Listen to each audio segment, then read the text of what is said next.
Bismillahirrahmanirrahim. Assalamualaikum warahmatullahi wabarakatuh. Anak sekalian, jumpa kembali dengan Ustadz Arifin. Hari ini kita ketemu pada hari Senin untuk mata pelajaran Quran Hadis kelas 1. Anak-anak sekalian, marilah kita awali belajar hari ini dengan berdoa seperti biasanya. Tolong duduk yang khusyuk, kita akan berdoa kepada Allah. A'udzu billahi minasyaitonir rajim. Bismillahirrahmanirrahim.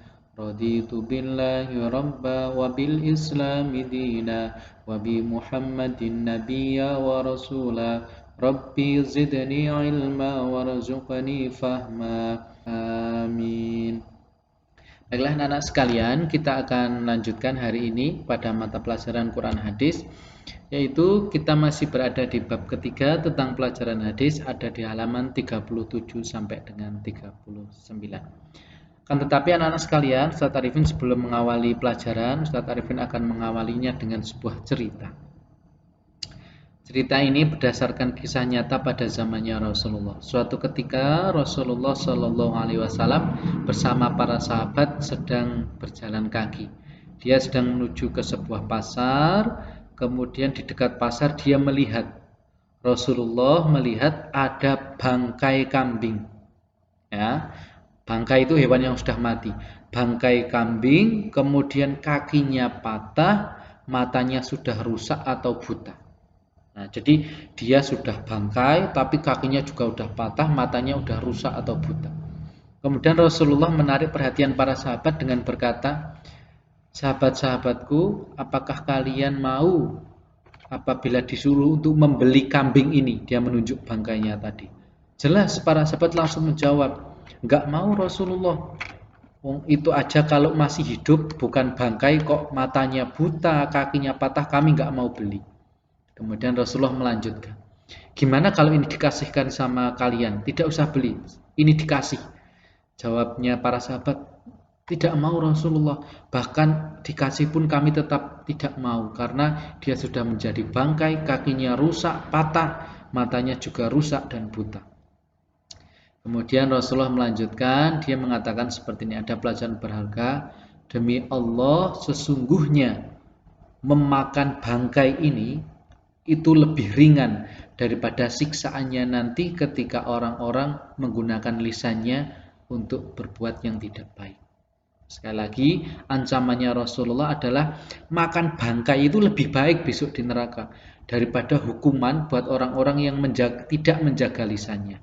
Jadi Rasulullah menekankan bahwasanya kalau sampai lisan kita menyakiti orang lain, besok di akhirat itu balasannya lebih ngeri daripada memakan bangkai kambing.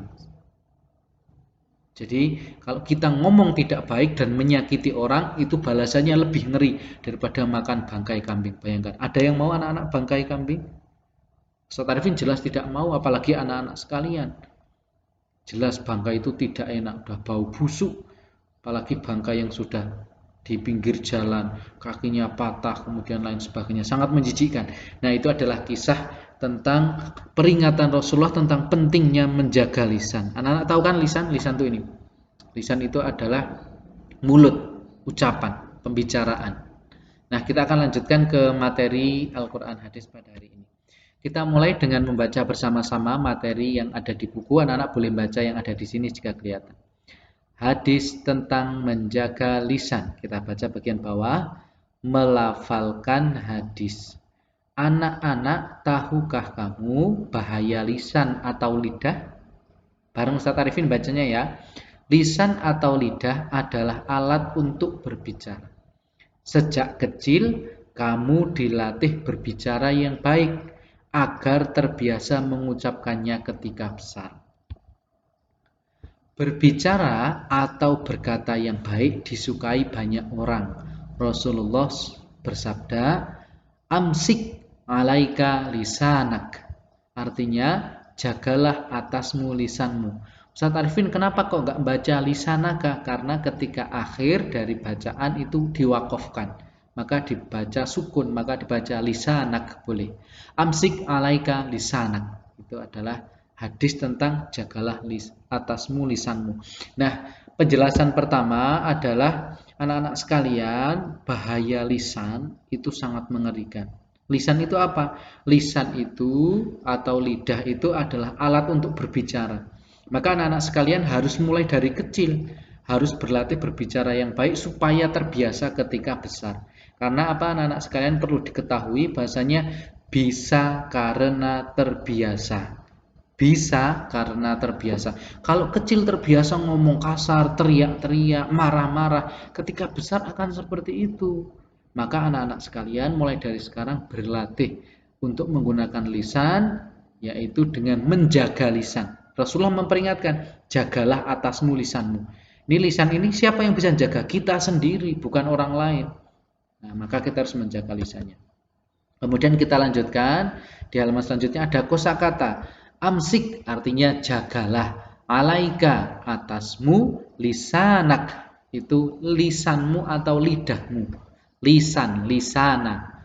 Kemudian penjelasan hadisnya adalah kita baca bersama-sama, lisan adalah anggota tubuh yang kecil bentuknya tetapi dapat memasukkan pemiliknya ke neraka atau ke surga.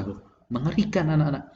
Hanya karena anggota ini lidah dan lisan ini, bibir ini, kalau kita sampai keliru dalam menggunakannya, ini bisa lebih tajam dari pedang. Bayangkan anak-anak, bisa lebih tajam dari apa? Lebih tajam dari pedang, sangat mengerikan. Kemudian kita baca lagi, lisan yang selalu digunakan untuk berkata-kata yang baik, mengucapkan kalimat yang baik, berzikir, mengucapkan Alhamdulillah, Subhanallah, Allahu Akbar, dan lain-lain, serta membaca Al-Quran. Maka lisan dapat membawa pemiliknya masuk ke surga dan dicintai oleh Allah. Anak-anak sekalian, Ustaz Arifin tadi menyampaikan bahwa lisan itu seperti pedang. Anak-anak sekalian, jika pedang digunakan misalnya untuk menyembelih kambing kurban, apakah baik? Baik, tapi apakah pedang juga bisa digunakan untuk menyakiti orang lain? Bisa. Jadi yang namanya pedang itu bisa digunakan untuk kebaikan, bisa digunakan untuk keburukan. Lisan juga sama, bisa memasukkan ke dalam surga, bisa memasukkan ke dalam neraka. Bayangkan kalau lisan ini menjadi pedang yang menyakiti orang lain. Mohon maaf, kalau lisan ini menjadi pedang, anak-anak tolong perhatikan, pedang itu kalau melukai tangan, seret seperti ini, nanti ada luka di sini. Lukanya kalau diobati nanti lama-lama bisa sembuh. Tetapi kalau pedang dari lisan ini, kalau sampai dia menyakiti hati orang lain, hatinya orang sakit karena pembicaraan kita, kemudian orang itu sakit hati, kemudian kita minta maaf, ya kita bisa minta maaf, tetapi luka yang ada di dalam hati itu lebih sulit sembuh daripada luka yang ada di tangan tadi. Maka anak-anak sekalian, Ustaz Arifin katakan lisan lebih mengerikan daripada pedang. Karena lukanya tidak mudah untuk diobati. Nah anak-anak sekalian, jangan sampai lisan kita seperti itu. Mulai dari sekarang anak-anak tolong jaga lisan. Gak boleh berbicara kasar. Misalnya karena marah kemudian bilang, hei dan lain sebagainya. Jadi teriak-teriak untuk menunjukkan ketidaksukaan itu tidak boleh. Kalau memang tidak bisa lebih baik diam. Makanya lebih baik diam. Diam itu emas dikatakan. Tapi juga lisan ini bisa memasukkan ke dalam surga kalau kita menggunakannya secara baik dengan berzikir. Ingat ya, ketika sholat baca zikir, wudhu ada bacaannya, sebelum wudhu bismillah, setelah wudhu asyhadu alla ilaha illallah, menghafalkan materi pelajaran itu termasuk bagus. Sholat duha, doa setelah duha, berkata yang baik. Bahkan anak-anak sekalian, kalau kalian berkata yang baik dan menyenangkan orang tua, menyenangkan orang lain, itu kan menjadi kebaikan juga. Senang kan kalau orang tua mendengar suara kita jadi tenang. Kita dibilangin tidak mudah teriak-teriak tapi tenang. Itu adalah ciri anak-anak yang solih dan solihah.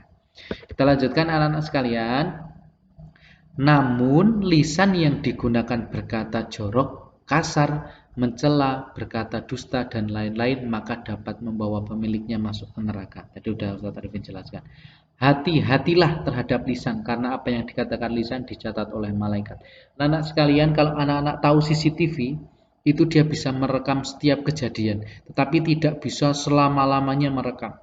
Tetapi kalau malaikat dia punya CCTV yang sangat canggih. Setiap perkataan tidak mungkin luput, tidak mungkin tidak tercatat. Mau kalian bicaranya pelan, itu malaikat akan catat. Perbuatan sekecil apapun kalian berbuat, misalnya kejahatan di dalam rumah, nggak ada orang, lampunya gelap sendirian, malaikat pasti catat. Maka suatu saat di akhirat itu akan diputarkan video, akan diputarkan seluruh kejadian, seluruh kegiatannya kita yang baik maupun yang buruk, dan dipertontonkan kepada manusia seluruhnya. Maka kalau baik kita merasa syukur, kalau buruk kita merasa sangat hina karena disaksikan oleh orang banyak. Naudzubillah, tsumma naudzubillah, sampai melakukan perbuatan. Nah, seperti gambar, kita harus menjaga lisan kita. Nah, anak-anak sekalian, untuk pelajaran kita tentang hadis menjaga lisan cukup sampai di sini. Anak-anak sudah mendapatkan hadis tentang menjaga lisan, yaitu amsik alaika lisanak. Nah, tugasnya hari ini adalah evaluasinya. Anak-anak tolong hafalkan hadis tentang menjaga lisan. Kirimkan video hafalan ke WA Ustadz Arifin, dan jangan lupa contoh pengumpulan tugas seperti yang Ustadz Arifin sampaikan. Ustadz Arifin tunggu tugasnya, dan sampai jumpa di pertemuan mendatang. Kita akhiri dan baca doa bersama-sama. Bismillahirrahmanirrahim. Allahumma arinal haqqa haqqa warzuqna tiba'ah, wa arinal batila batila warzuqna ijtinabah. Ustadz Arifin akhiri. Assalamualaikum warahmatullahi wabarakatuh.